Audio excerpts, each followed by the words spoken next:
Já, kæri hlustendur, við ætlum bara rétt að koma aðeins yfir ykkur fyrir hlustun. Já. Og minna á Suit Up. Suit Up, sérsaumun. Já, nú brúðkaupssíson. Það langt á veg komið, en það ekki orðið á seint. Nei, það heldur oft áfram inn í haustið líka. Skulum ekki gleyma því. Klálega, og þetta eru föt sem nýtast mjög vel jólin. En ef þú ert að fara nokkra giftingar í sumar, farðu í gömlu fyrstu 2 og mættu síðan vel fresh í Suit Up í síðustu. Sammála því, Suit Up, eina vitið í dag. Bólholt 4.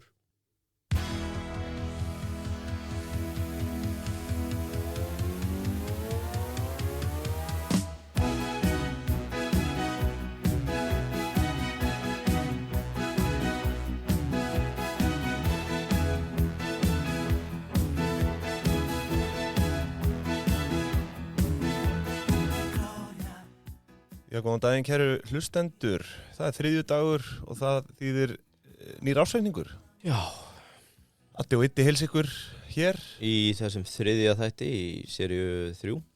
Nei, seríu 4. Nei, 3. Nei, þetta ekki annar þáttur í seríu 3, var það ekki? Nei, það var nefnilega, málið var að vondi kallið var drepinn í fyrsta þætti, eins og í Shooter. Nú, já. Þannig að við fórum bara beint í 3. þátt. 3. þáttur. Okay. Nei, við byrjum á öðrum þætti og í dag 3. þáttur. Okay. Í seríu 3, vetur hérna vinnandi mæðra. Vetur hérna vinnandi mæðra.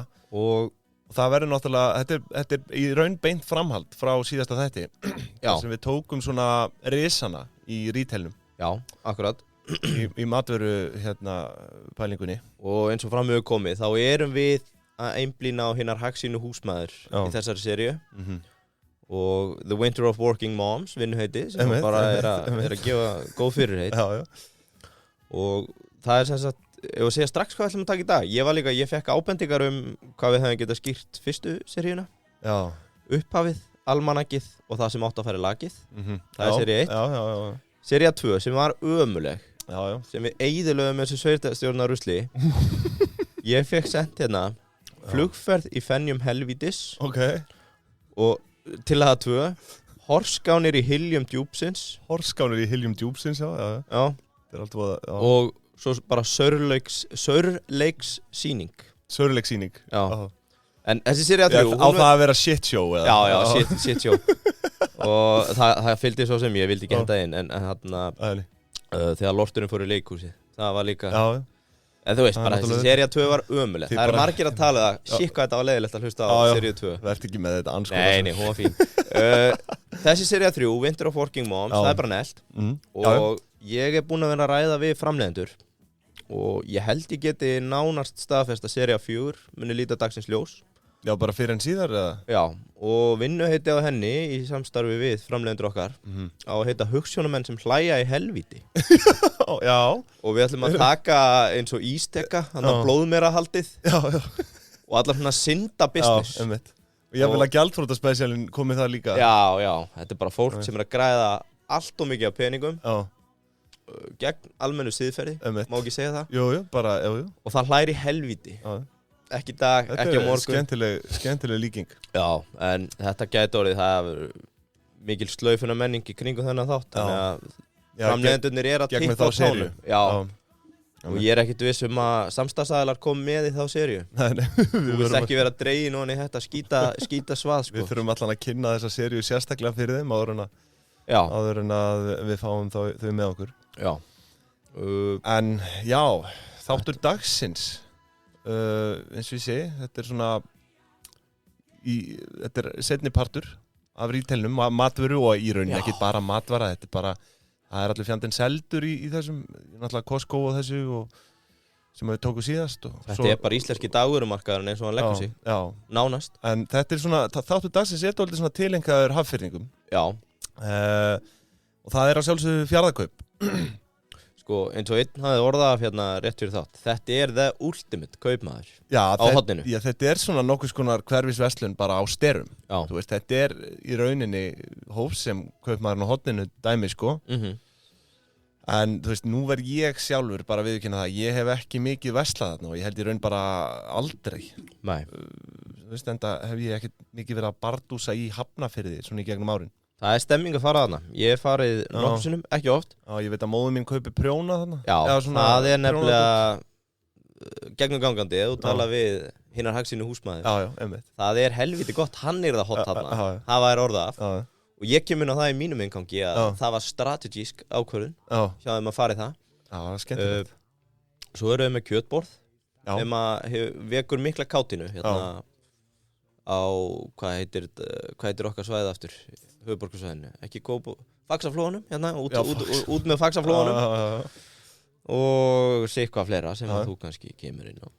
Já, eða þú veist, sko, ég í raun veit ótrúlega lítið þessa verslun eins og ég segi, svo ég ætla kannski bara að leyfa þér að taka smá intro á þessu hérna á eftir, en það sem ég veit að Fjarðarkaup, það hefur verið til frá árinu 1973. Akkurat. En fyrirtækið sjálft, Fjarðarkaup EHF, það svona ársreikningarnir sem ég mun styðjast við í dag. Það stofnað 1998, var reyndar upphaflega stofnað undir nafninu Lögfræðistofa Hafnarfjarðar EHF. En það var ekki fyrir árið 2011 sem að nafnabreyting átti sér stað og hefur félagið heitið Fjarðarkaup EHF alla götu síðan. Nú, fyrir þessa skiptingu fór reksturinn fram á fyrirtæki sem í dag heitir 1717 EHF. Það stærsti kaupandi Fjarðarkaupa EHF í dag. Stærsti kaupandi, stærsti eigandi? Nei, stærsti eigandi, kaupandi, stærsti eigandi. Þetta fyrirtæki 1717 EHF, það einmitt stofnað árið 1973 og hélt utan rekstur fyrirtækisins til ársins 2011. Þetta eitthvað svona holding company? Já, og þá var það undir nafninu Fjarðarkaup EHF. Þannig að það sem gerist þannig 2011 að Fjarðarkaup EHF breytt í 1717 EHF og verður bara fasteignafélag utan fasteignina sem að Fjarðarkaup til húsa. Og þessi gamla lögmannsstofa fær nafnabreytingu yfir í Fjarðarkaup EHF og hefur haldið utan með reksturinn sjálfan frá 2011. Ég hef mitt verið svona eins og lítill krakka á jólunum, ég ekki að opna þennan pakka, að kíkja mikið í reikningin. Ég náttúrulega kynnti mér ekstra reikningin og kíkir ekki sjóðstreymið, það nokkuð ljóst. Gleymistreymið? Gleymistreymið, nei. Nei, ég að tala 1717 sko. Já, meina það. Að kynna mér svona hvað í þarna bak við tjöldin sko. Þetta nefnilega alveg stór áhugavert dæmi sko. Því að ég þykist líka að vita að þessi eign þarna út í Hafnarfirði, hún einhvers virði. Bittu fyrir. Við skulum kíkja nánar á það. Það verður stóra gjöfin. Og þeir eru líka að nýta hana vel, sko. Þetta ég kem inn á þetta. En aðeins hérna þetta fyrirtæki, Fjarðarkaup EHF, það eins og ég nefndi á hann, í stærstri eigu 1717 EHF eða 98% hlutafjár. Og svo skiptist sitt hvort eftirstandandi prósenti niður á syni hans, Svein og Gísla Sigurbergsinni. Og hérna... Það sem sagt second generation. Já, það second generation. Þeir ekki að fara að rústa neinu. Ég get ábyrgst það. Já, ok, við skulum komast að því hérna á eftir, en sko... Það alltaf þriðja kynslóðin sem að hakkar þetta. Nema hjá Lavazza. Það eru fjórar. Lavazza komin í fjórðu, sko. Það bara unbeatable. Þetta félag 1717 EHF, þar eru endanlegir eigendur stofnandi sjálfur, Sigurbergur Sveinsson, sem á 99% og svo dóttir hans Hjördís Sigurbergsdóttir, hún á 1% í 1717. Svo endalegt eignarhald á rekstrinu sjálfum, sem sagt Fjarðarkaup EHF, það þá cirka þannig að börnin eiga sitt hvort prósentið og kalli 97, sem sagt Sigurbergur. En ég þekki ekki mikið meira upphaf þessara verslunar, svo það kannski spurning hvort að þú fræðir hlustendur og mig í leiðinni. Ég komst í góðan djús, gamla rannsóknarritgerðir Fjarðarkaup. Og þar fekk ég sko eitt hérna með stofnendurnar. Ég reyndar ekki með eftirnöfnin, en stofnendur voru hjón, þetta eru 2 hjón sem stofnaði þetta sko. Ingibjörg og svo Sigurbergur Sveinsson. Ég var að bæta við Sveinsson og þú sagði það bara til að geta sagt Sigurbergur Sveinsson. Þetta svona eins og Svampur Sveinsson, þetta Sigurbergur Sveinsson. Fólk man það. Og svo Valgerður og Bjarni Blómsterberg. Valgerður var ekki Blómsterberg. Þetta voru einhver vinahjón. Já, það gerist á einhverjum tímapunkti að Valgerður og Bjarni eru keypt út. Og svo eins og í mínum nótum kemur fram það synir Ingibjargar og Sigurbergs, þeir Sveinn og Gísli? Já, sem reka Fjarðarkaup í dag. Sko, með þetta allt, ég fór líka aðeins víðri. Fjarðarkaup eitt, en við erum núna svona summeru upp dagvöru markaðinn. Og til samanburðar, þannig ég kem inn á eftir, þá tókum við Melabúðina, sem eiginlega líka, sko, Ok, Fjarðarkaup the ultimate kaupmaður á horninu. Já. Hvað getur við sagt að Melabúðin sé? En þú veist, Melabúðin alveg pjúra kaupmaðurinn horninu ennþá. Það pjúra, hitt ultimate. Hitt orðið svona stóriðju Melabúðin ultimate og hitt pjúra. Já, ok. Svo tók ég spontant og ég vildi þakka, ég man aldrei nöfnin á þessu, ábendingu sem við fengum inn í Deep into Pingjan. Já. Minimarket, semast pólska búðin. Og það lítið veldi í uppsiglingu þar, sem sko í rauninni kaupmaður, en án þess að þú myndir við, þú veist hvað heldur að séu mörg útibú núna? Pólska? Já. 2 kannski? 4. Nú, þau eru 4. Já, þannig að það verður gaman að henda þeim inn. Ég nefnilega hefði bara haldið að þetta væri 1 búð. Ég sagði bara 2 bara til að, þú veist, því að þú spurðir sko. Já, þú veist, ég held að það væri bara 1 upp í Breiðholti, en það eru orðnar 4. Já. Og sko...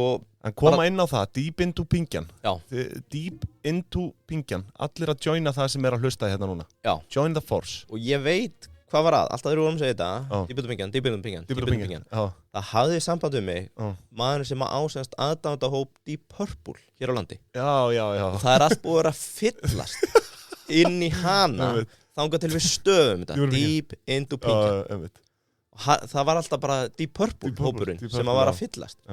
En nú erum við allan að mati dóni ykkur. Já, Deep into Pingjan. Into Pingjan. En bara til að zooma þess aftur, ég laðist svo lágt að lesa skýrslu samkeppniseftirlitsins stöðu dagvörumarkaðarins árið 2015. Og ég lá svo lágt að pabbi kom að mér þetta orðið í sveit og sagði, akkur liggur á gólunni ykkur. Þannig ég skottaðist upp í sófa og kláraði að lesa skýrsluna. En þarna fekk ég mesta djúsin. Já, auðvitað. Og hvað, þetta ekki ritgerð það? Varstu ekki að segja það? Sko, ég með rannsóknarritgerð úr háskólanum, 7 ára gamla, þannig að þú veist, það má skúpa úr henni. Og svo þessi skýrsla samkeppniseftirlitsins. En annar djús Fjarðarkaup sem kom úr þessu að sko hugmyndafræðin sem Fjarðarkaup byggði á upprunlega, sem hefur ekki verið mikið notað, sem við þekkjum í dag, hinn svo kallaða kólahagfræði. Hefur heyrt það áður? Kólahagfræði? Já.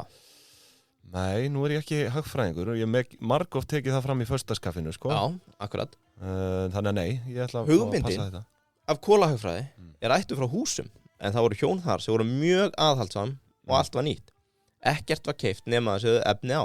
Föt voru bætt aftur og aftur og notuð þar til þau urðu að engu og mór var notað til að hita upp húsið og til að elda í staðin fyrir að kaupa og nota kol. Þetta er basically eins og ég lifi bara mínu lífi. Já, basically. Þú ert hérna að þurrka eigið tað til þess að breyti bensín á bílinn og... Þurrka klósettpappírinn eftir notkun og... Já, þetta var segast upprunnilega og annað upprunilegt að þetta átti að vera lágvöruverslun og var það upprunnilega, en í dag er fókusinn og hefur verið síðastliðin ár á virði, ekki endilega verð. Já, value. Virði. Inn á þitt real estate play, og þú veist, ég var drullu peppaður þegar ég las þessa setningu, upprunnilega, verslunin 150 fermetrar. Já. Dag er 4500. Já. Og já, eins og fram með komið, keppir í verði, ekki virði. Nei, virði. Nei, virði, já. Það fylgir ekki, hvaða ár það gerist nákvæmlega, en á einhverjum tímapunkti þá ákvaðu þau að aðgreina sig frá öðrum, átt að segja á því að þau sem ein verslun mun ekki geta kepptið á stóru. Já.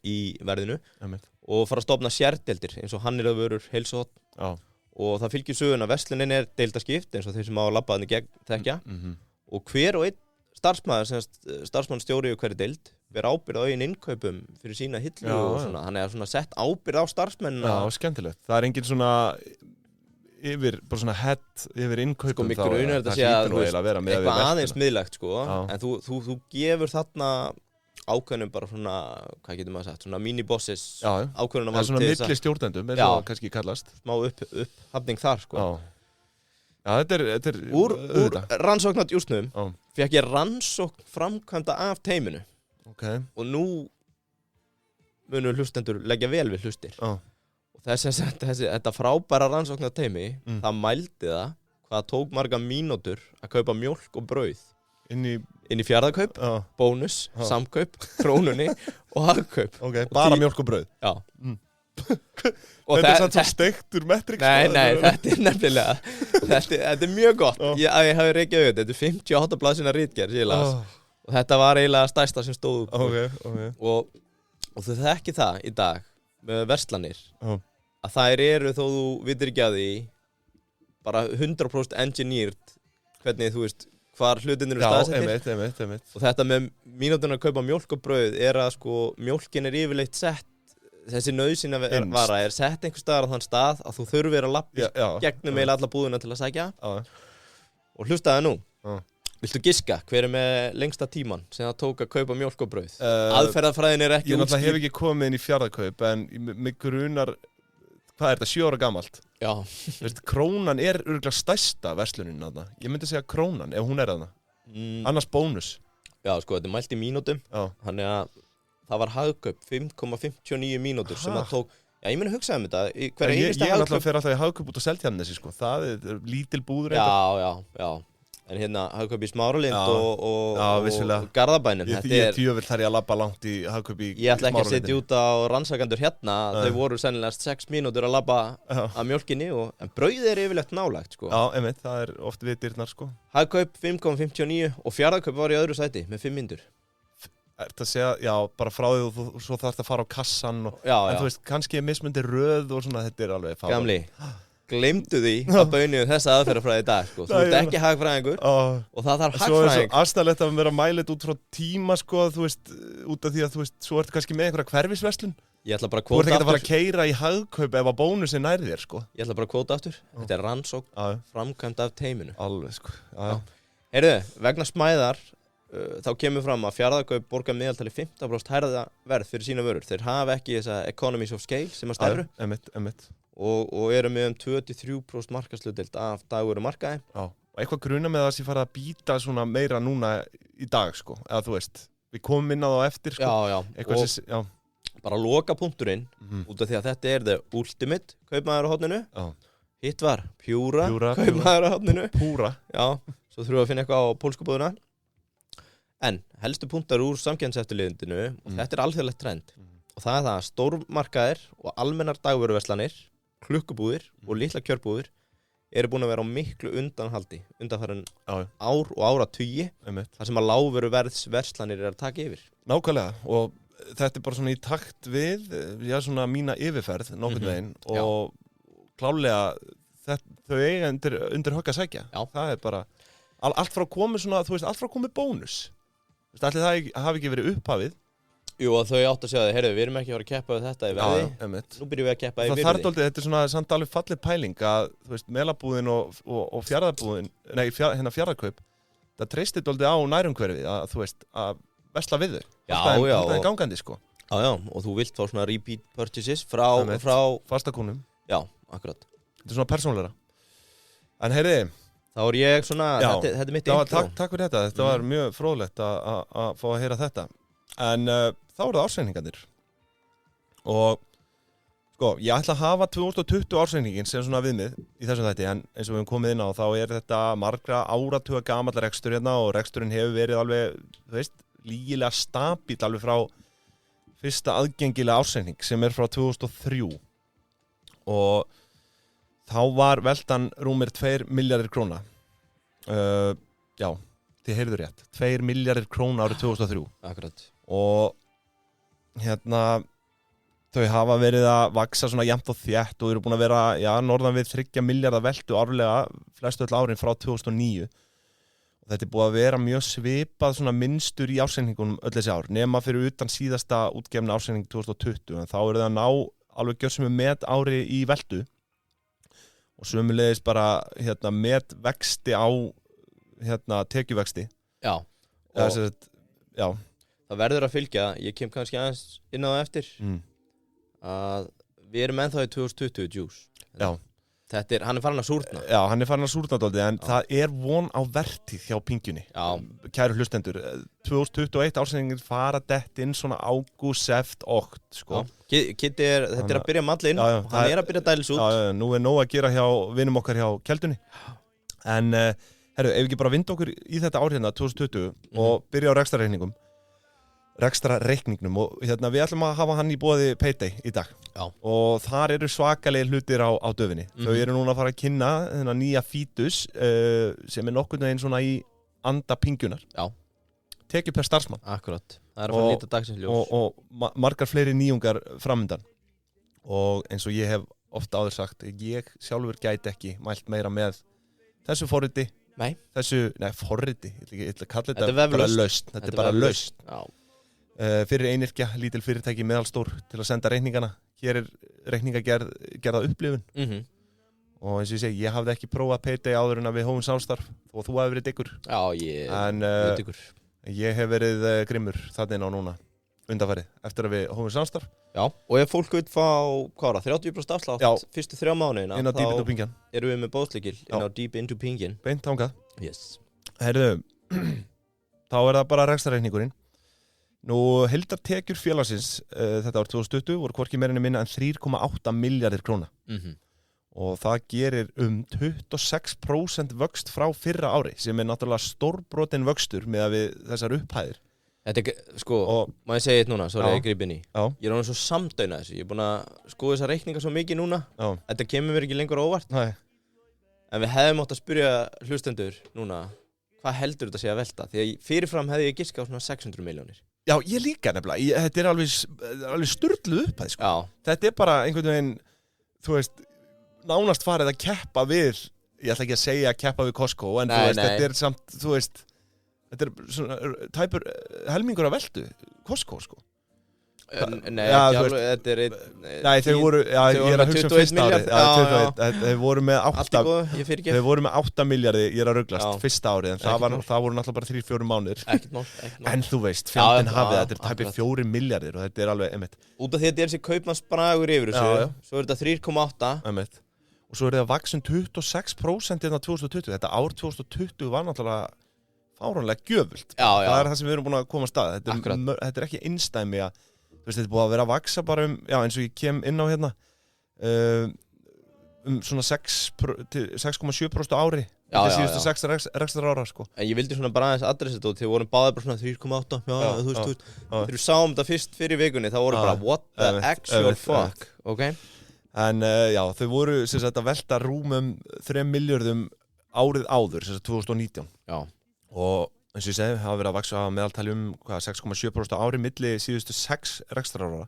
Það gott. Já, en auðvitað hefur árið 2020 gríðarlega stórt vægi þar í því meðaltali, sko. En fram að því hafði veginn meðaltekjuvöxtur verið í kringum 0,5% milli síðustu 5 rekstrarára þar á undan.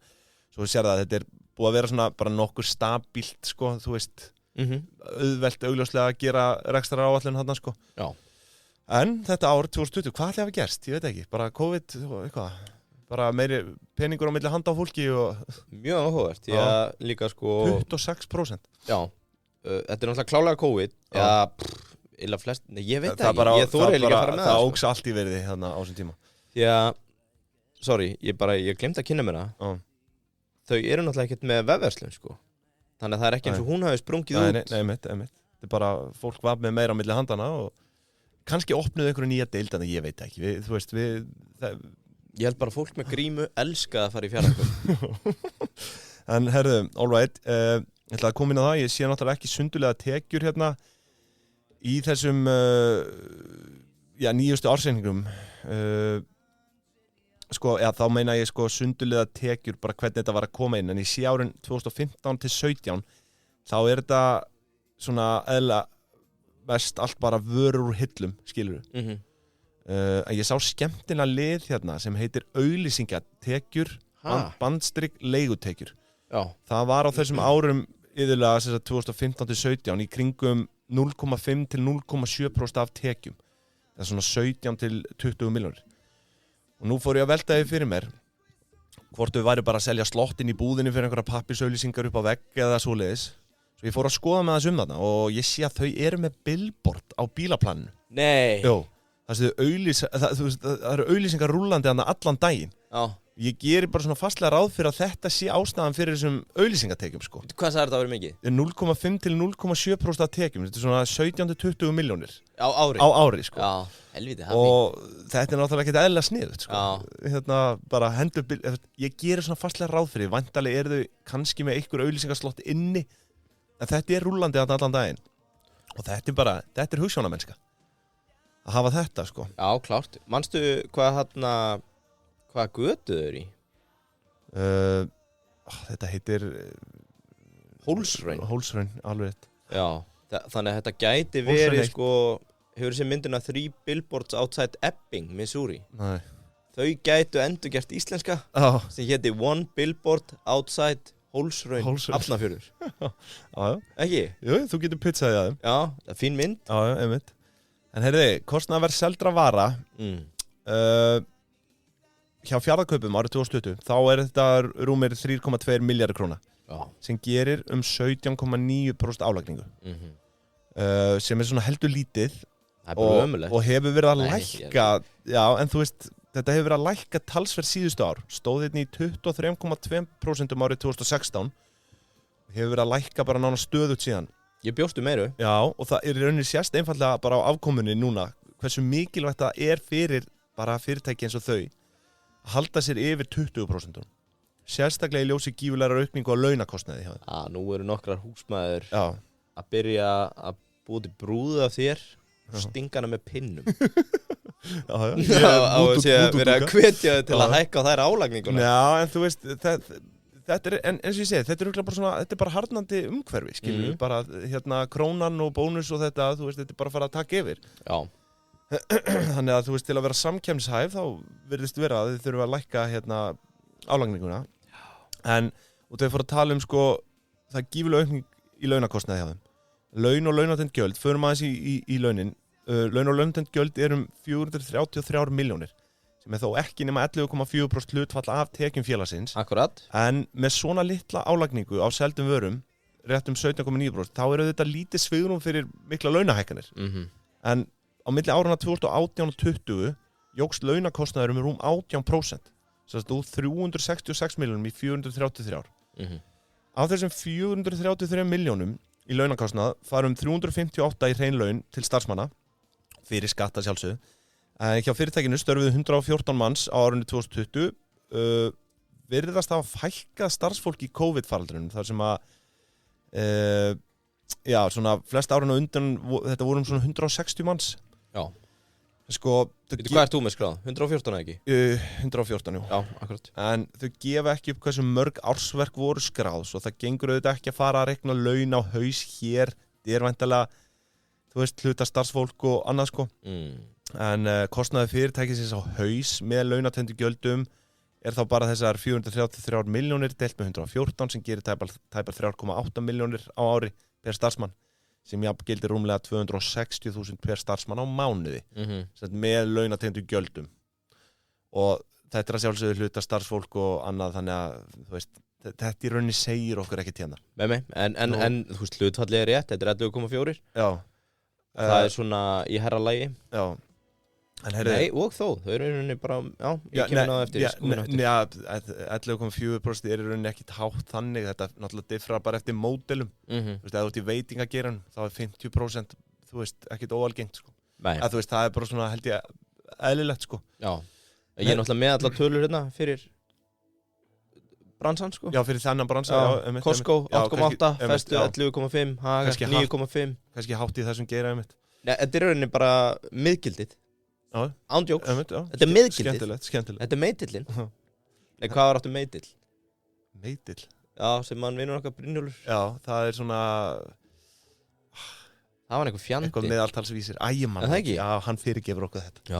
Herðu, EBITDAn, dempum okkur í hana. Árið 2020 er hún 24,8 milljónir sem gerir 0,7% EBITDA hlutfall, sem er auðvitað ekki alveg nógu sterkt, en það er auðvitað ekki mikið svigrúm fyrir sterka EBITu í þessu rekstramódeli, þar sem að kostnaðarverð seldra vara pluss laun, það fer alltaf yfir 90%.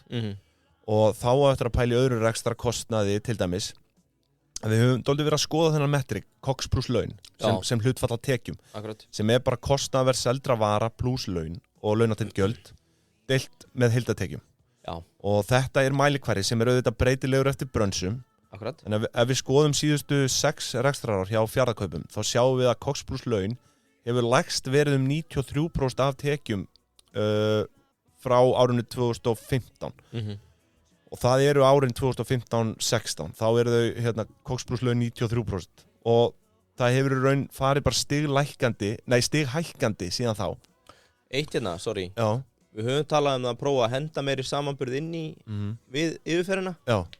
Má ekki bara stökkvinn hérna með COGS pluss laun? Endilega. Að sko, þetta er góðu punktur sem þú ert að segja, þau eru með 96%. Já. Það er hæst. Já. Allra. í samanburðinu. Já, ég var ekki komin inn á það, en þau einmitt, þetta hefur farið stig hækkandi og stendur núna í 96% 2020 og 2019 var það 98% sko. Þetta Cox pluss laun. Kostnaðarverðseldra var að pluss laun og þetta er náttúrulega, þetta er erfitt, þetta bítur. Þetta er langhæst. Ok, ekki langhæst, Costco er 95%. En eins og þú tekur hérna Pólsku og Melabúðina, 73%, 89%. Og er það ekki bara í krafti þess að þau eru kannski með svipa launa hlutfall, en þau leyfa sér miklu hærri álagningu eins og við komum inn á hér og eftir sko. Þannig að 73, það er held ég bara mjög sterkt í þessum geira sko. Já, pólska búðin. En hvar var hérna... Svo er allir hinir undir 90% sko. Hvar var Melabúðin? 89%. 89, já. Ætli Cox plus laun í dagvörunni þurfi ekki svona, þú vilt vera í kringu 90%. Það er svona... Jó, það svona lítur út fyrir að það sé ideal sko. Allavega samkvæmt fjarðakaupum. Svo er ég með hérna óvegið meðaltal. Það er nú einhver sem að muni tjúllast yfir því. Það er óvegið! Þetta var að vera vegið! Það er 88%. Það er 88? Já, en það er óvegið. Já. Þannig að við skulum ekki vera að vega því. Nei. En eins og ég segi með fjarðakaup, það virðist vera sem að svona 92-3% sé bara ideal. Það er bara flott, þá er afkomin hlutfallið í kringum 2,5% sem er nokkuð gott bara í þessum geira. Já. Með að við svona stóra veldu. Akkurat. Svo leið og þetta er farið að býta í 95%, þá er þetta bara komið í hakk sko. Já, sko, ok, við skulum, hakkið hjá þeim er í kjötborðinu, þetta er nú ekki alveg svona sko, en allavega, ef að trendið er upp á við í þessu, ok. Við býðum spenntur eftir 21 reikning. Ég held að sé verið að... Það gæti, farið illa með við þetta trend, sko. Ég held að sé að leiðin undir, sko. Vonandi með hærri álagningu eins og þú segir, fyrir að lækka launin, en við sjáum hvað gerist. Já, en eins og ég segi, þetta fór hæst í 98% 2019, sem er náttúrulega gífurlega þungt. Enda var tap á félaginu það ár 85 milljónir króna. Tap. En svo lækkaði þetta hérna niður eins og þú segir 96 2020 og það virðist rétt svo duga til að halda afkominni jákvæðri. Við förum aðeins nánar í þá eftir. En til að loka EBITDA þá er þetta hérna, eins og ég sagði, 0,7%. EBITDA hlutfall. Já. Og þetta stjörnu ár hérna 2015 og 16. Þá var hlutfallið 2,8% og 3% í réttri röð sem er svona í það hæsta síðustu 10 til 11 rekstrarára sko. Svo 2,8 og 3% EBITDA hlutfall. En samanlögð netto EBITDA þessi rekstrarára 2015 til 20, ég segi netto út af því að það var einhver negatív EBITDA þarna. Já. Þannig að netto EBITDA þessi rekstrarára 2015 til 20 er samtals 129 milljónir. Sérst samtals. Af hvað? Er þetta 5 ára tímabil eða? Þetta er, þetta er 6 rekstrarar. Já, þú veist, hvað er þetta, 15 til 17 milljarða velta sem... Já, EBITDAn 2015, 83, 2016, 91, 2017, 15, svo verður þetta, þú veist, neikvæð EBITDA, 10 milljónir 2018, neikvæð 75 milljónir 2019. Þannig að, þú veist, netto... Þetta er ekki cost of doing business, þetta er cost of being a kaupmaður. Já, það verður stjóra. En snúum okkur að hagnaðunum, örstutt. Hagnað fjarðakaupa var rétt 3 milljónir, 3,5 2020, sem er þó talsvert skárra en árið áður. Eins og ég nefndi, töpuðu þar 85 milljónum. En það virðist vera sem þessi ár 2013 til 16 séu dálítið svona stjörnu árin. Að minnsta kosti í seinni tíð. Þar eru það hagnast í kringum svona 70 milljónur ári að meðaltali. Var billboardið outperformað þarna? Eitthvað hefur það verið, en þú veist, þetta er hérna hæst 74 milljónir 2016 og svo hefur þetta verið bara dálítil niðurleið síðan. En eins og ég segi, þú veist, margínan er búin að hækka gífulega, launakostnaður líka, þannig að en þessi 3,5 miljón sem þau hagnast gerur 0,09% af tekjum sem að 0,09% hagnaði hlutfall. Sem við viljum svona helst sjá hærra. Já, og ég get bara skúpað því hér með að þetta er það lægsta af öllum sem við höfum til samanburðar. Já, það lítur út fyrir það. En þá skulum við demba okkur yfir í bara efnahagsreikningin og við skulum hafa hann í boði Dominus í dag. Já. og það að sjálfsögðu gamla góða þriðjudagstilboð í kvöld og hann á sig hjá Dominos, hann búinn að vera í miklu stuði núna undanfarið, búinn að vera að baka sjálfur. Já, hann bara kominn í útibúin, bara hann að hnoða. Já. Þannig að hann svona 1000 þjálasmiður, einhvern veginn allt í öllu þarna. Hann með photographic memory. Nú? Já, þegar hann lappaði bakarið með okkur hérna, fyrsta skiptið. Hann þurfti bara að sjá það einu sinni og hann gæti hendi í þetta allt. Já, nákvæmlega. Og það það sem hann að gera í dag. Já. En öllu ganni sleftu, þá mæli ég með að fólk hendi 200 krónum aukalega í Deluxe brauðstangirnar. Þið sjáuð ekki eftir því. Nei. Annars ætla þú persónlega millifæra en 200 kalla fólk. Ef þið sjáuð eftir, látið okkur vita. Já. En þriðjudagstilboð í kvöld, dembið ykkur á það. Herru, efnahagsreikningurinn, sko, hann hefur aldrei verið neitt sérstaklega flókin hjá Fjarðarkaupum. Nei. Þó réttast að minna á það að áður nefnt félag 1717 EHF skráð fyrir fasteigninni sem Fjarðarkaup rekur verslun. Það að moka inn á leigu. En við skulum koma nánar inn á það eftir. Þannig að við byrjum á eignum hérna í Fjarðarkaupum EHF. Það skiptast hér í fasta fjármuni og veltu fjármuni eins og svo ofta aður. En þau eiga hérna fasta fjármuni fyrir 72 milljónir króna. Og það á bókfærðu virði. Og það eru allt svokallaðir varanlegir rekstrar fjármunir sem skiptast niður á innréttingar og tæki fyrir 67 milljónir og svo bifreiðar fyrir 5 milljónir króna. Og eins og ég nefni, þá þetta bókfært virði og búið að afskrifa eignirnar talsvert, en frá upphafi reksturs Fjarðarkaupa á þessari kennitölu, frá 2011, hafa verið keyptir varanlegir rekstrar fjármunir fyrir 132 milljónir, því búið að afskrifa hérna 60 milljónir. Nú, stærsta fjárfestingin þeirra á þessari kennitölu, hún kemur svo þetta ár hérna 2020 þegar við fjárfesti innréttingum fyrir rúma 37 milljónir. Já. Svo það hefur eitthvað verið gert upp þarna þetta COVID-ár, sko. Þetta skemmtileg búð, það mikið í gangi hana. Já.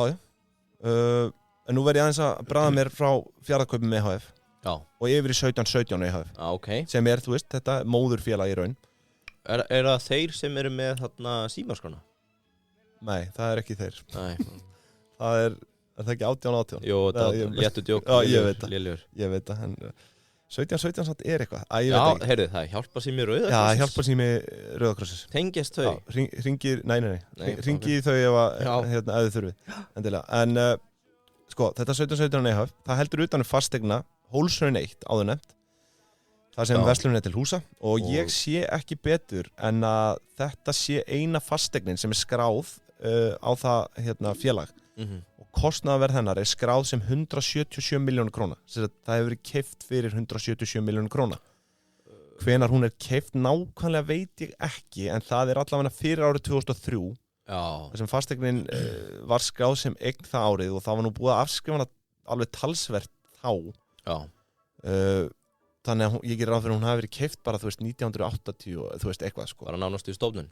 Já, bara nánast við stofnun, þarna við náttúrulega 73 félagi stofnað, en ég heldur hef ég rekstur í Hólshrauni 87-8 eitthvað svo leiðis. Kemur eitthvað fram þau hafa bara keypt hana strax þá. Sett upp auglýsingaskiltið? Nei, það kom ekki þá. En mér finnst það mjög áhugavert, sko. Mér finnst þetta alveg brilljant, sko. Já.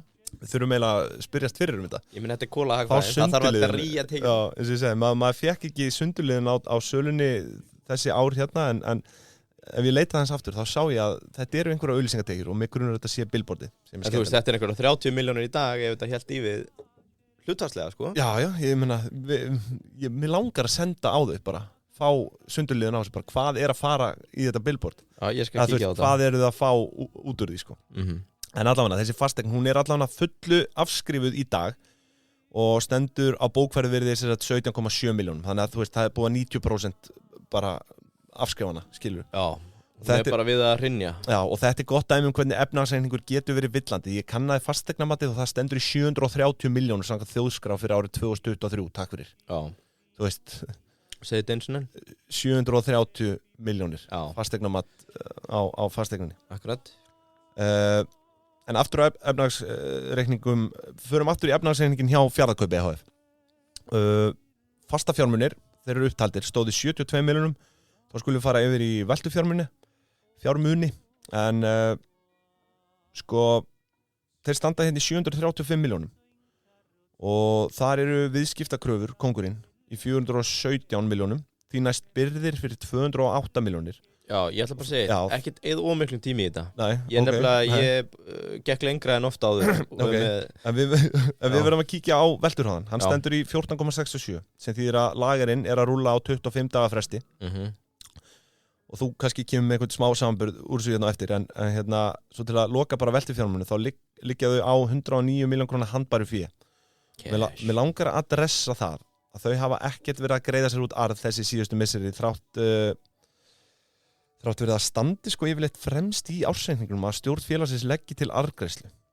En sjóðstreymi segir þó annað ár eftir ár og sömuleiðis eigin fjár yfirleitið. Er þetta ekki bara hvað er að greiða arð? Ekki neitt. Já, ég veit ekki. Þá það tekið fram. En sko, þú veist, ég er komin með smá lausn á þessu og haldið ykkur nú fast. Ég ætla að bregða mér aftur yfir í 17 og ég hef. Já. Og sko, handbært fé félagsins, það stendur í 2,1 milljarði króna. Í cash? Cash. Handbært fé er bara handbær pingja. Þetta er bara það sem liggur inn á reikningum félagsins. Eða einhverju, hérna... Er þetta verðtryggt? Er unna fjármagnað þetta? Ávaksta þetta? En, sko, þú veist, þetta er 2,1 milljarður króna. Þetta er ekki Zimbabwe-dollarar, sko. Nei, bara í cash. Þetta er bara cash í krónum hérna. Og til að minnast á það líka, þá eigaðu ríkisskuldabréf fyrir 0,5 milljarð. Inn í 17. Inn í 17. Svo hér er ekkert verið að taka neinar helvítis áhættur. Þetta er bara geymt inn á bók og í ríkisskuldabréfum. Þetta er old school. Þau geti keypt 52 stykki af 50 milljón króna íbúðum. Bara... Ef þau finna þær í þessu árferði þar að segja. Já. En við skulum bara leyfa þess að liggja. Þetta er með dýpri pingjum sem við höfum skoðað. Já, akkurat. Ég held ég hef aldrei séð 2 milljarða í cash inn á bók. Ekki hjá svona meðal. Kannski ekki, það er náttúrulega svona hlutfarslega. Það var Stjörnu, lág með einhvern 0,5 milljarð þarna. Þú veist, með að við veltu þá voru þeir sennilega herri, sko. En þetta er kaupmaðurinn á horninu. Ég hafna verið helvítið segur, sko. 2,5 milljarður, eða 2,6 í rauninni, sko. Þú veist, sem er bara þannig séð cash, því að ríkisskuldabréf er eitthvað sem að geti bara leyst út, sko. Ég ætla að koma með vilt gisk. Já. Þetta er falið inn í auglýsingaskiltinu. Það er peningahýrsla. Á þess að fólk vita því. Það er kannski að prófa að spenna það upp. En herru, til að árétta svona með þá þessar arðgreiðslur, þá eru þetta að vera að pumpa út arði hér. Já. Og þetta félag er að hagnast 100+ milljónir ár eftir ár. En tekjurnar eru bara einungis útleiga á fastegninni. Þetta er arðbærasta fasteignafélag landsins. Já, það virðist vera. En þau eru að raka inn 50 milljónum á ári. Bara í leigu. Svo er það með þetta handbæra fé upp á sagði ég 100. Nei, þetta eru 50 milljónar ári sem eru að raka inn á leigunni. Svo með handbæra féð upp á 2,1 milljarð. Sko, það er ekkert óeðlileg tala. Einhver fyrir 50 milljón til sjálfur síns. Já. Við erum búin að vera að skoða lítil rekstrarfélög í Kringlunni sem eru með sko leiguskuldbindingar upp á 50-60 milljónir. Ég kem inn á það eftir hvernig þetta skiptist, sko. Þetta er ekki bara Fjarðarkaup sem er að leigja, þau eru líka að leigja þetta út, sko. Nú. En aðeins með þetta, hérna, handbærfé, eins og ég segi, þetta er handbærfé upp á 2,1 milljarð og auðvitað liggur það inn á einhverju vaxtabók, skilur, bara inn á banka. Og þetta er að skilaði með vaxtatekjum 103 milljónum króna árið 2020, 117 árið áður og 140 milljónum árið 2018. Þú veist, þið verður bara að skoða þetta eiginlega. Þetta er alveg rugla, sko. Og þetta er bara sparisjóður. Þetta er eiginlega bara líginni líkast. Ég er ekkert verið að sýsla með einhverja stonks. Ég er bara beintinn á höfubók 14 og uppskera svona ríkulega í leiðinni. Og sko, óráðstafað eigið fé, það stendur í rúmum 2,6 milljörðum. Svo arðurinn, maður minn, þetta er 240 milljónir 2020, 246 milljónir 2019. Þetta vel gert. Og þetta er bara þessi svo kallaða peningaprentvél og hann situr nánast einn á þessu, hann Sigurbergur. Og nú byrjum við að biðja að þriðja kynslóðin komist ekki í þetta. Já, ég er að segja það. Við erum að treysta á að vera að slíta þessu. Nei, ég held þetta sé fjórðu kynslóða dæmi. Þetta fer niður í fjórðu. Ég skil bara akkur enginn múin að vera að tala um þetta. Mér líður eins og sé að uppljóstra bara einhverju þvílíku leyndamáli. Já, þú ert að því. Fjarðarkaup þetta er bara peningahvelfing. Já, þetta er illa gert að þér. Sigurbergur, hann hlæri dátt. Þetta 17 var náttúrulega sko þetta var rekstraraðili Fjarðarkaupa hérna á árum áður. Og áður en þið færðu reksturinn yfir á hina kennitöluna, svo það má áætla að þetta sé bara uppsafnaður peningur í gegnum árin sem hangir hann inni, sko. Já, og, ég held það. Og efnahagsreikningurinn ber þess merki ár eftir ára að þú veist, hér er ekki verið að taka neinar áhættur. þetta bara liggur hann á bók og í ríkisbréfum og en eins og ég segi, hann gæti farið svo mikið fasteignabrask, sko. Já, eða bara acquisitions. Já, eða það, skilur. Við vorum með verðmat á Costco í síðasta þætti upp á 3,7. Hann gæti með mjög lítilli gírun bara tekið Costco yfir. Já. En, koma svo, aftur niður á jörðina. Yfir í ársreikning Fjarðarkaupa EHF. Hvert voru komni með það? Veltufjármunir, þeir standi í 735 miljónum og fasta fjármunir í 72 og þetta gerir því samtals 807 miljónir króna í eignir á félaginu. En við skulum fara aðeins yfir, þú ert með einhverja með byrðirnar. Þú varst með einhverja pælingar þar, út af því að ég var búinn að segja að veltur hafði byrða hjá þeim var 14,7 og það yfirfærist yfir í þess að 25 biðtíma, daga biðtíma. Akkurat. Og það segir mér eitthvað sem segir mér að það sé, hvað er það heldur? Það er svona heldur kannski hratt, eða hvað? Biðtíminn? Já, 25 dagar, rúlla. 25 dagar, sko, nei, þetta er enn og aftur bara miðgildið, sko. Ég meina, ef við lítum bara á eins og systurnar úr síðasta þætti, tökum bara Primus mótorinn þau sem stóð sér best, Festi, þau voru með 42 daga, Fjarðarkaupi 24. Það eru bara mitt á milli. Þetta er svona miðgildi. Já, enn og aftur, sko. Melabúðin gullni miðgildisvegur. Já, Melabúðin 14,8. Þau eru 14,7. Já, einmitt, þetta er mjög svipað. Já, þannig að þau eru bara að velta þessu 14 sinnum ári, basically. Skemmtilegt. Á meðan að, tökum aftur frá því síðast þætti, systurnar voru 8-10. Nei, 8-11. Já. Systurnar, Festi, Hagar og Samkaup, einmitt. Svo var ég náttúrulega að hugsa, af hverju skildu við skel eftir? Já, hefðu við ekki átt að henda skelinu með? Já, en þau eru náttúrulega ekki með þau eru ekki með, eru þau með einhvern stórmarkað? Eða þú veist? Já, 10-11 og allt það er undir. Já, þau eru náttúrulega með 10-11, já, auðvitað, þau eru með það. Já, nei, Æsland. En það, nei, heyrðu. Allavega Krambúðin heitir þetta. Það er Samkaup. Er það? Já, ég held að skel sé bara... Við rættum þetta. Ég held að við ættum að klippa þetta út. Við erum eins og hálfvitar núna. Nei. Nei, við klippum þetta ekkert. Þú veist, við erum bara heila... Þú veist, við erum ekkert heila. Sko, það er eitt með skel, sorry. Ég var að muna það núna. Hús Heimkaupa er innan skel. Sem að hefði mátt taka saman. Og ég bara út af því við vorum að fókusera á Kaupmann og Horninu að þá ákvað ég að sleppa þeim. En þau velta orðið 3,2 milljörðum, sko. Og ég að gera sér gildandi. Já, eins og ég segi, við erum bara mannlegir, sko. Þú veist, það er ekki hægt að setja þá press á okkur að við munum hvað er undir hverju samsteypu, sko. Það er umtalað að þú ert freak of nature. Já, ok. En herru, allavega, yfir í Fjarðarkaupa aftur, skuldir, skulum dempa okkur í þær aðeins. Félagið, það er langtíma skuldlaust. Skulda þó svona dálítið til skamstíma. Þeir eru 595 milljónir. Mest er það viðskiptaskuldir fyrir 432 kúlur.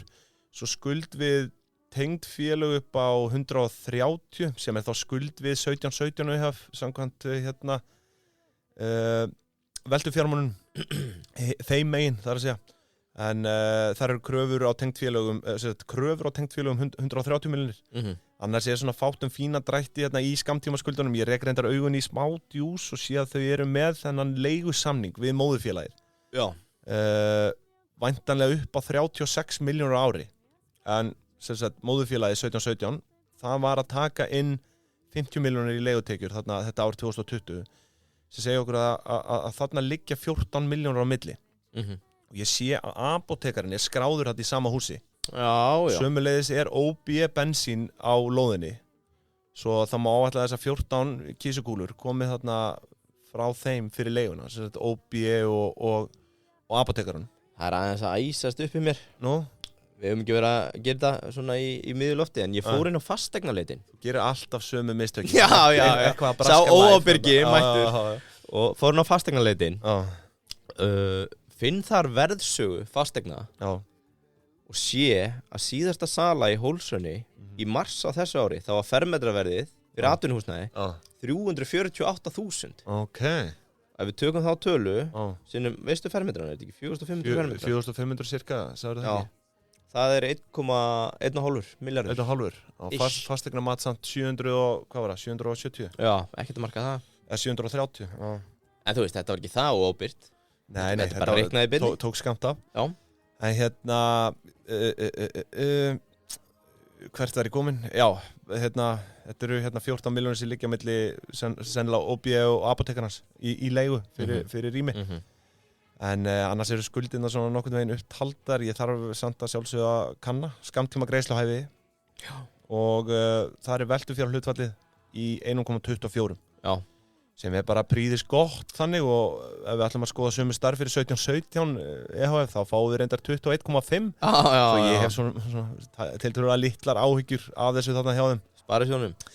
En svona til að loka skuldahliðinni þá skulda þau samtals bara andvirði skammtíma skuldana en eins og ég tók fram þá er félagið langtíma skuldus og í raun bæði félögin, ef því að skipta 17 EHF á þessa fasteign algjörlega skuldlausa og þetta er sæmilegt upplausna verið á þessu batteríum. Já, þetta er... Sigurbergur alveg low-key ríkasta bara 0,5%. Já, það getur verið, sko. Ég þór ekki að fara með það. Já, minnstakosti. Ég ætlaði bara að skjóta inn. Bara að hugsa þetta hann bara fyrir sem liggur að inni. Já, þetta er gomma. Já, ég skal taka eins hérna bara ef við förum í eigið féð. Ég ætlaði bara að hendi inn einu, bara til að klára þetta með þessi veltufjárhlutvöll og lausafjár. Já. Pólska búðin, Minimarket, eru með 7. 7? Já. Herru, þetta virðist vera ágætis batteri hérna, þessi pólska búð. Já, það var eftir að koma. Já, það kemur inn á eftir, sko, en basically... 70% koks pluss laun og... They don't give a shit. Já, ok. Þessi skuldarhlutvöll. Skulum koma stutt inn á það bara, koma inn á það bara hérna eftir. Ég er alveg að fara að klára hérna yfirferðina. Já. Það er smá juice hérna í eigin fénu. Já. Juice, ég bara... búin að gera smá útreikninga en þú veist, sem fyrr þá er oft lítið að frétta í eigin fénu þá er það bara þetta óráðstafa eigið fé sem stendur í tæpum 212 milljónum og það er í rauninni allt eigið fé fyrir utan bara þetta típiska hlutafé og lögbundi varsjóður svo er náttúrulega eigið fé í 17 EHF eins og ég nefndi á hann þetta eru rúmir 2,6 milljarðar pældi því, hann gæti leyst út ríkisskuldabréfin og átt 2,6 milljarða í handbæru fé sem sagt í rauninni 2,1 þarna í handbæru fé milljarður pluss hálfu milljarður í ríkisskuldabréfunum og það vill svo til að óráðstafa eigið fé er akkurat 2,6 milljarðar og þannig að hann geti greitt þetta allt út í arð og það myndi skila honum 2,06 milljarða eða 2060 milljónir í vasan eftir skatt eftir skatt sko, við myndum borga fyrir það að sjá hann senda inn þessa beiðni niður í Pósthússtræti eða Austurstræti eða hvar það er sem Landsbankinn og sjá það og taka þetta út. Hvað alltaf séu? Já, þetta eins og ég segi, þetta er bara nákvæmlega, þetta er bara hreint eftir skatt 2060 milljónir bara eftir að hann er persónulega búin að borga skattin. Það er ekki að mæti Seðlabankan bara og gera pöntun að þeir prenti þetta út fyrir. Öruglega. Er þetta til? Þú veist, man þegar ég var að vinna í banka, þú veist, eða voru einhverjar úttæktir yfir einhverja X upphæði, sko, þá þurftur að panta það fyrir. Já, akkurat. Þetta er alveg svakalegt, sko. Ég pantaði svona 1 milljarð og það var ekkert mál. Já. Einmitt. Já, var það fyrir veisluna þarna sem veit ekki með 2. En já, ég er svona, þetta fyrir að vera komið hjá mér. Ég bara svona til að draga þetta eins saman, þá verð ég að viðurkenna, einmitt eins og við nefndum bara fyrir vinsluna á þessum þætti. Og ég held ég að Fjarðarkaup væri svona, þú veist, talsvert lægri í veltu og á sama tíma einhvern veginn bara svona á barmi gjaldþrots, ég veit ekki af hverju, þetta er kannski ljótt að segja, ég hef bara alltaf veltið fyrir mér hvort það sé ekki að fara að vera að koma gott hjá þeim þarna og hvernig það hangir þá saman, sko. Já, ég veit ekki, sko. En núna þetta eru bara fordómar, því ég hef aldrei komið þetta inn, held ég, sko. Jú, ég hef sennilega einhvern tíma. Þangað til fyrir ekkert svo löngu, einhvern veginn sá ég mig aldrei knúin að fara þarna. Nei. En í dag, mér verður oft hugsað til að þeir eru með geggja kjötborð og... Já, ég hálfpartinn skammast mín fyrir þessa fordómar, sko. Ég verð að viðurkenna það, en kaupmennir eiga eitthvað inni á þeim. Já. Það er vissulega, það er ekkert launungamál hérna. Það er búið að vera smá halli á rekstrinum. Þetta er bara, eins og við segjum, cost of being a kaupmaður. Cost of being a kaupmaður, en þú veist, Jesús minn almatur, þetta skiptir einhver máli í stóra samhenginu. Þau getur verið að gefa mat þarna bara í mánuð og þess að finna fyrir því, sko. Með að við þessar pingjur þarna í móðurfélaginu, sko. Já, akkurat. Og það er eitthvað, þessi þunga pingja þarna í móðurfélaginu er náttúrulega bara út af því að þetta var bullandi business hérna áður, sko. Þú veist, eins og ég segi Já, vera kaupmaður. Já, þú veist, þetta er bara uppsafnað, þetta er náttúrulega búið að vera í rauninni frá 73, sko. Já. Og þau standa bara mjög vel, sko. Þú veist, allavega Sigurbergur stendur helvíti vel af í. Og eins og ég segi, það kemur ekkert óvart að hann sé bara svona í ríkasta 1%, halva jável, sko. Og núna kemur náttúrulega eitthvað svona sögu skoðuna drull, það sem við drullum upp á bak, sko. Það búið að sitja í okkur vindi, þekkir það eða? Nei. Nú hefur verið að tróða vindi í okkur, sko. Já. Það verður örugglega eftir þáttinn. Vindi svona sem sittur í litlu börnin til að losa loft, sko. Okay. Það verður núna, verður þú laður á baki og setti í vindi. Já, ég meina, ég búin að vera kannski full skoðanaglaður í sem þætti, ég veit ekki, en þetta allavega... Þú fær bara inn að vindi. Já. Við tróðum einn í mig á eftir. Já, við tökum vindi saman. Og því að ég ætlaði líka að segja, ég ætlaði að vera með þér í að búa til smá loft, sko. Þetta ógeðsleg samlíking, en þetta samt örugglega ein fyrsta lágvöruverslunin sem stofnuð á Íslandi. Sem ennþá lifandi. Já, þú veist, hvenær bónus? En Fjarðarkaup lágvöruverslun? Í upphafi stofnað sem það. Ég að segja, þú veist, hvað, við vorum með Costco í síðustu. Costco var stofnað... Vá, við vorum að tala þetta í síðan. 2017. Nei, Costco. Já, það opnaði. Nei, lágvöruverslun, út 70 og eitthvað. Vorum að tala þetta í síðasta föstudagsskvöld. Já, sama með Stein Erik Hagen, milljónamæringi frá Noregi. Hann var að stofna lágvöruverslun upp úr 70. Þannig að þetta eitthvað trend sem gerist þarna milli 70 og 80. Að stofna lágvöruverslun. En svo bara á endanum breyta þau. En ég fagnaði þessu. Ég væri til að sjá þau meira í fasteignum heldur en cash. Já, ég sammála því. Þetta allan að brenna þetta inni núna. Ég hef lengi sagt að cash is trash. Þú átt bara að koma þessu öllu í fasteignir. Beint í stefnuna. Það bara svo það er. Kottu núna með svona léttan samanburð á þessum kaupmann á horninu. Það má eiginlega segja þetta þannig að við erum búin að reyna að búa til juice. Þú tekur sítrónnar svona, nutta þær. Ég fer svona akademíska veginn. Já, skerða þær, ferði gegnum rekstrarreikningin, efnahagsreikningin. Svo réttur mér og ég fer að kreista. Kreistir hann. Og setja sykur og meiri sykur. Og ég held ég hafi sett á mikinn sykur. Ég bara djúsaði yfir mig, sko. Já, er það málið? Já. Þetta gæti orðið okkar lengsti þáttur bara. Já, og fólk fagnaði. Það eru sumir sem að fagnaði. Aðrir ekki. Þeir eru að skipta af núna. Því að þú veist, þetta er ómikill sykur. Já. Og þetta samt alveg... Og það verður kannski bara fínt að leggja þig á baki og sitja inn að vindi, sko. Þetta eru skemmtilega upplýsingar. Þetta náttúrulega, þú sér ekki fyrir að hvernig vindi virkar, sko. Ég hef ekki hugmyndu það, sko. Taktu því bara, eins og maður. Kannski einn daginn. Já. Ættum við að fara að framleiða vindi fyrir fullorðna? Nei. Skulum bara láta það vera. Já. Heyrðu, ok, sko.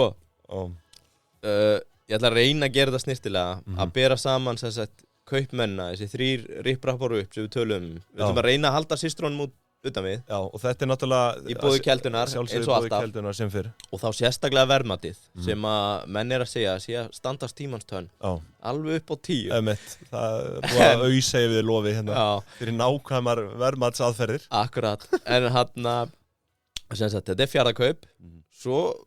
Fyrir rælni, þetta vinna þetta sem heitir Minimarket, sem er pólska búðin, og svo melabúðin. Og núna ætla ég bara að spyrja á, því við gerðum það ekki í byrjun. Hvað heldur að melabúðin velti? Þú veist það. Nei, ég nefnilega... Nú, kíktur ekki á það. Var það ekki milljarður? Jú, 1,1. Shit, maður. Rosalegt. Já, þú veist, þetta er bara svo lítil búð. Hvað er þetta tekið per fermetr? Er það ekki eitthvað sem við erum ekki með fermetrana, en tekið upp starfsmann er svona lala hjá þeim, 46 kúlur, bara hann ég hendi mig beint í það, 25 starfsmenn. Minimarket, 2,2 miljardar, pólska búðin, í Breiðholti sem byrjaði þar. En hvað var Fjarðarkaup? 3,8. Nei, per starfsmann? Já, ég er að koma inn á það. Að sko Fjarðarkaup er 33 milljónir per starfsmann og hérna bara til að bera okkur saman við síðasta þátt, þú veist, þau er ekkert í þetta, í rauninni, sko. Costco, manstu, var með 96, Hagar 97, nema hvað? Pólska búðin er með 107 milljónir per starfsmann. 21 starfsmann, 2,2 í veldu, launahlutfallið er 5,6. Þetta er farið að minna á hérna þegar við tókum Nings, hvað var það, staðurinn hann í Skeifunni? Já. Þetta er, man ekki hvað hann heitir, Tæmatstofan. Já. Alveg svaka, þetta er það er verið að móka út. Góðar tölur. Já, þetta lítur hrikalega vel út. Og sko, pólska búðin er langlægst hérna í Cox Plus laun, 73%. Við náttúrulega koma að sinna á hann. Það er stórbrotið í þessum geira. Lægstir þar og hæstir í tekjur per starfsmann. Og þetta náttúrulega tala bara í þennan starfsmannufjölda. Þeir ná að vera með þetta á 21 starfsmanni. En við skulum kannski taka það fram að þetta er kannski ekki alveg samanburðarhæft á milli, sko, þessa þáttar og þess síðasta. Þar voru við með Festi og Haga og þeir eru náttúrulega með bensínstöðvar og fleira. Algjörlega, þú veist, hérna erum við í kaupmanns samanburðinum, sko. Og bara þú veist, 170 starfsmann, Melabúðin næst með 46, Fjarðarkaup 33, þannig að þarna þessu kaupmanns... Hvað þessi pólska búð að gera eiginlega? Bara prenta peninga eða eitthvað, ég veit það ekki. Já, þau eru reyndar ekkert að því, þau eru bara með 3,9% EBITDA-hlutfall eins og Melabúðin. Þau eru þannig að... Og pólska búðin veltir, hvað sagður þau? 2,2 milljarðar. Þannig að þau eru með 88 í EBITDA, 44 hjá Melabúðinni. Þetta er bara svona... Sko, tökum aðeins álagninguna. Hún var 17,9% í Fjarðarkaup og þú vilt að hún hækka vöruverð á mæður okkar? Já, ég er allt yfir 20 virðist vera bara, já, svona 21, 2, 3. Það liggur hinn gullni vegur, sko. Akkurat. Pólska búin með 48,9%. 48,9, já. Tekur þín 20 og tvöfaldaði? Það liggur 100 gráin, sko. Og næst þrjúst á leiðinni heimtíðin í Vesturbæinn, þá kemur við í Melabúðinni og prentar á bringunaður 36,5% álagning. En svo er það náttúrulega það. Ég veit að pólskar vörur, allan á húsgögn, eru mjög ódýr í innflutning. Já, akkurat. Og þau eru náttúrulega, þú veist, það eru 40.000 Pólverjar á Íslandi eitthvað. Eða þú veist, kannski full mikið sagt. Já. Ég minni samt. Nei. Þú veist, þetta er stærsti... 7-8% eða eitthvað. Eru Pólverjar held ég. Já. Gefum okkur að séu 30.000 og þú veist, og þau náttúrulega þekkja vörur úr sínu heimalandi og þau fara öll þangað í þetta. Algjörlega. Þetta er auðvitað beautiful og þau geta lagt on á þetta náttúrulega bara því að þetta er brilliant. You can't put a price on that. Og líka sko... Ef ég væri erlendis og það væri íslensk búð, ég myndi kaupa á tvöföldu yfirverði, sko. Já, bara eins og ég gert með SS-pulsur og pulsusinneb og þarna, hvað er fleira sem er alltaf verið að biðja þegar þú ert erlendis? Lakrís, fá þrist og sambó og eitthvað svona. Þú ert að borga miklu herri álagningu þarna, held. Já, allavega, það þarf nú ekki að útskýra þetta fyrir fólki. Það eru flesti meðalgreindir sem hlusta. Það ekki, eða? Nei. Nú, ekki? Þetta eru bara, sjefar. Sjefar, já, yfir meðalgreind. Engin undir. Langt yfir meðalgreind. Já. Ætli við séum með meðalgreindasta hlaðvarp á landinu. Sjefar og sjeffur, segjum það ekki. Já. Sko, já, nei, ég ætla ekki að fara út í það. Okkar podcast er alveg klálega svona yfir meðalgreindar hlustun, sko. Ég vona það. Heyrðu, sko, og það sem ég er að tala það sem að ég skottast undir meðalgreind er þegar ég reyndi að skjótast yfir meðalgreind. Skilurðu mig? Ertu með mér? Já. Út af því það er algengt, sko. Að ég var búinn að lofa þessu síðast að fara í metrik sem heitir Cash Conversion Cycle. Já, kæru hlustundur, nú verður gert smá stutthlé og Yngvi Þór ætlar að koma með smá tilkynningu. Já, þið heyrðu það rétt. Eins og fram hefur komið þá var þetta því miður vitlaust reiknað hjá mér. Cash Conversionið, það sem ég tók inventory turnover í staðinn fyrir bidtíman. Þetta verður leiðrétt í næsta þætti, en svona er bara að gera mistök. Já, algjörlega, þetta er bara þetta kom í ljós strax eftir þáttinn. Við hefðum geta verið flottir á því, kliftið út og látið lítið út eins og við værum heilægir og gerðum aldrei mistök.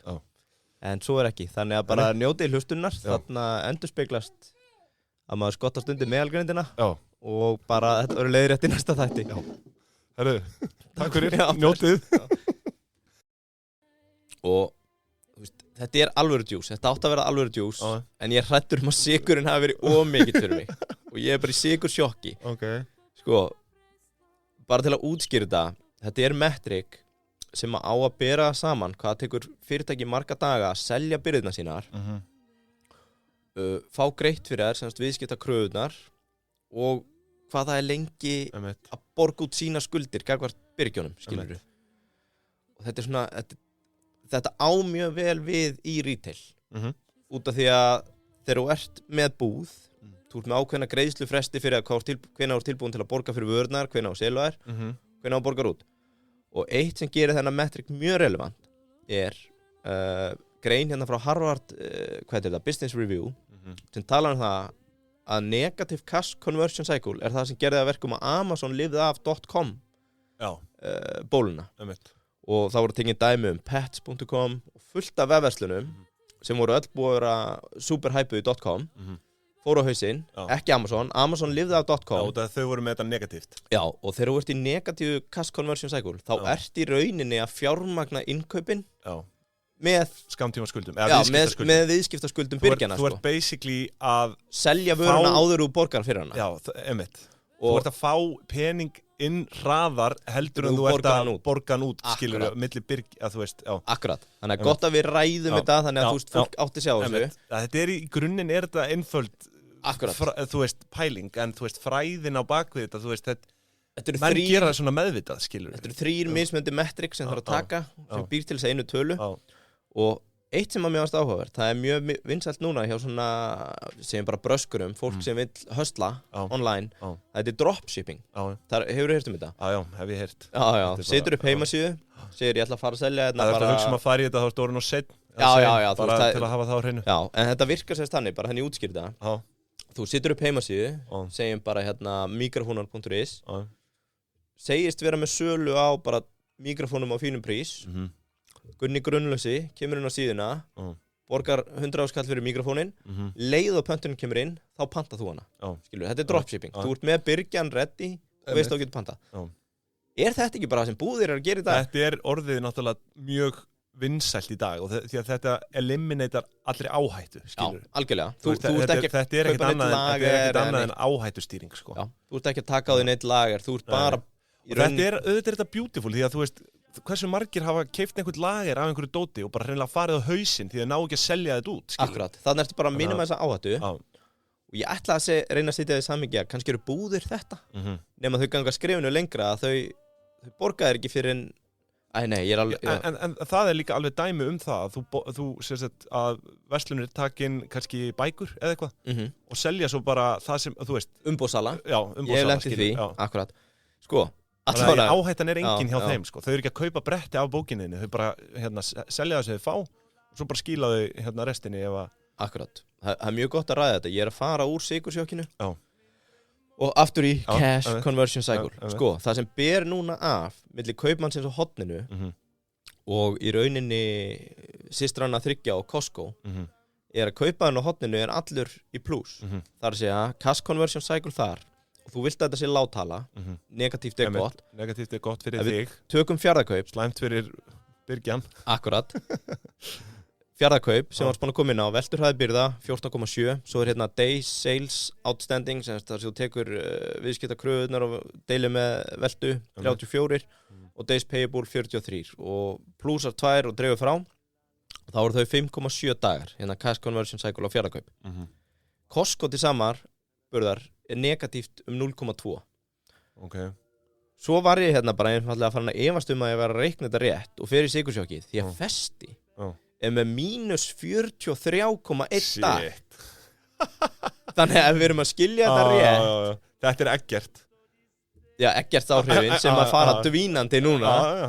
Þeir voru langsamlega, ég ætla ekki að segja svæsnastir, en þú veist, þeir eru með negatíft cash conversion cycle og nú þarf bara einhver retail chefi að setjast niður og reikna eða biðja mig að senda sér skjölun og garantíða þetta. Þetta finnst mér stórmerkilegt því að þú veist, þetta greinilega, þú veist, þetta ekki tilviljun ef þetta svona ár eftir ár, sko. Nei, þú veist, þetta bara fjármálastýring, þú veist. Þetta í rauninni bara kröfustýring, sko, akkurat. Og þetta skiptir máli retail.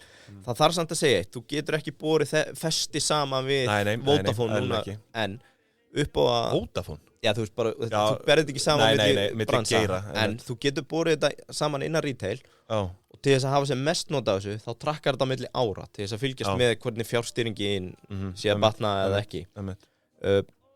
Pólska búðin sem svolítið sérstætt, og því að þetta eru 2 arðbærustu einingarnar, önnur, ef við tökum Festi, mínus 43, og svo pólsku búðina sem að gera gott í kaupmannum, hún með 35.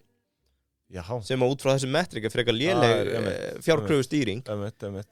En á móti, þeir eru náttúrulega að velta lagarnum miklu minna, þannig að þeir gera bara færri innkaup og taka inn á ári og greinilega bara borga byrgjónum eftir því, á meðan það aðeins meira í gangi hjá þessum stóru.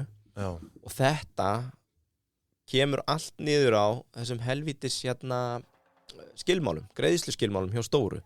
Og þetta vanlega 30 plus 15 eða 30 plus 25 sem þýðir það ef hann að gera pöntun hjá þér í dag 8. júlí nei, 13. júlí hvaða dagur er aftur í dag? 12.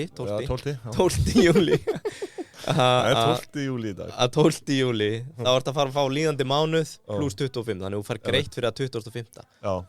Og ég geti bara trúa að Festi sig með þetta þannig að þeir eru þá bara að gera flesta pantanir í fyrstu viku bara hvers mánaðar, svo að greiða þær út 50 til 70 viku þess næsta skilur, það það sem kemur út á þessari, það ekki það þarf bara einhver retail chefa að veit okkur feitt að það, því að ég í sykursjokki. Við erum kannski ekki okkar sérhæfing þetta retail dæmi, ég fór svo djúpt í þetta. Þetta auðvitað ógeðslega gaman að spá í þessu. Já, og þú veist, þessi stóru, ef við tökum Festi, -43, Samkaup, -25 og Hagar, -12. Þetta allt í mínus. Já, allt í mínus. Sem segir okkur það að þau eru basically að fjármagna innkaupin með kröfum. Já. Skammtíma skuldum. Akkurat. Já, og svo með kaupmennina, þú veist, Fjarðarkaup 5,7, Minimarket, hann að Pólska 35 og Melabúðin 17. Já. Þannig að þau eru kannski bara ekki að svingróf í þessari kröfustýringu gagnvart Birgjum. Þetta er bara minni fyrirtæki, skilur, og þú veist. Svo getur bara verið að þau sé að pantin meira og borga bara í kass versus að gera allt á kredit, sko. Er ekki eðlilega svona litli aðilinn verði, þú veist, undir í þessu, skilur? Jú, og bara komist ekkert upp með sömu og Hagar og þú veist, þetta er bara kongarnir í þessu retail og þeir eru bara með sitt módel svona. Við bara erum í mínus í þessu kass. Já, það er líka bara, allar komast inn í dreifingu í 40 búður allt land. Flott, þá borga þér eftir 40 daga. Ekki. Nei, farðu þá bara í Melabúðina eða Fjarðarkaup og fáðu að borga núna, þú ert bara í einni búð. Kapís? Nákvæmlega, þetta er það sem ég er að tala sko. Og kannski einmitt verðt að minnast á það að Keldan að gera okkur kleift að bera þetta saman. Já, og þar hægt að fara í áskrift, þar færðu aðgang að Excel-reikningum. Akkurat, og ég var að koma inn á það, verðmati í búði Keldunar. En það er líka ágætt að taka saman að vikan síðasta, hún var græn. Já. Tórsarinn var í grænum sokkum síðasta viku og það speiklar oft markaðina vel, sko. Allt skæri grænt þar. Kitty klæddist bara grænu, heyrði ég. Sko, Kitty í grænum jakkafötum, þeir græn vika. Tórsarinn lætur næja að vera bara í sokkunum frá Sútöp. En Kitty á græn sérsniðin frá Sútöp. En við þökkum Keldunni alveg kærlega fyrir. Já. Gott samstarf. Og ég ætla að fara að loka þessu. Bara einir á okkar fyrstu. Ég ætla að fara að loka þessu á lokapunktinum, verðmatinu. Fjarðarkaup. You heard it right. 7 sinnum EBITDA. 173 milljónir. Svo leggjum við veltu fjármunina ofan á skil. En þú veist, hvað, ertu að taka meðal EBITu síðustu ári? Nei, ég tók bara síðustu. Síðustu? Já, það var fínt ár. Hvað var, nei, ekki síðasta. EBITan síðasta var 24. Já. 25? Já, passar. Hvað sagður að verðmæti væri? 173. Svo erum við með pólsku búðina, 619 milljónir. Hann er að gera gott mót. Já. Og Melabúðin 312. Jesús minn alveg. Mér er svo erfitt að hlusta á þetta, sko. Nei, svo er ég með auka djús fyrir þig. Og hérna þarf ég að fá einhvern retail genius til að koma með mér. En ég tók sem sagt 7 sinnum EBITina á Festi og Högum í síðustu viku.